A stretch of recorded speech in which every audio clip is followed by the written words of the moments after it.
Welcome to Caratootie. This is Ingrid Carlson and Barkley, and we are working on days 26 and 27 of the Bible writing plan. Unfortunately, my phone gave out on me and only recorded half of this, but at least you have half. So I will walk you through the steps and we'll listen to some music. I'll say one thing, at least looking back on it, I can clearly tell that it cut the video off where I thought I was going nuts and I thought maybe I did not hear record. So what I decided to do today is, because my book is kind of falling apart, I wanted to do something that was very thin. And so I'm gluing some I guess it's like rice paper on these 2 pages, and then with a calligraphy fountain pen on the left hand side I drew out a chrysanthemum, and it is impressionism at best. It's not completely realism. I sketched it pretty quickly, and then here I am doing, I believe this was called sweet bay leaf, and I decided to switch out from the calligraphy pen because it was giving me a little bit of trouble with this paper, and so I am pulling out my Tombow brush pen. And to my surprise, I don't know why I thought it was water soluble, but it is not. So it was actually even better that I used it because it did not smudge when I added the watercolor. Rice paper is really nice for taking liquid. It's very thin, almost like not really a vellum, almost like in between a vellum and a tissue paper. And then on one side it's rough and on the other side it's shiny, and I'm working on the shiny side right here. But it takes water very, very nice.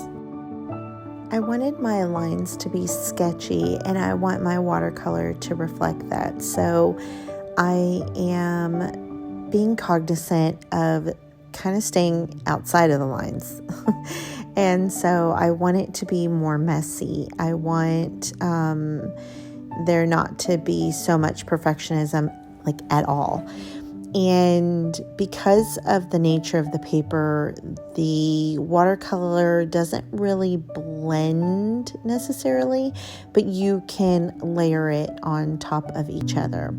And I'm not sure what color a chrysanthemum is or what color they come in, but in this case, and also, could I have picked a flower that I could actually say the name of? In this case, we went with a pink color.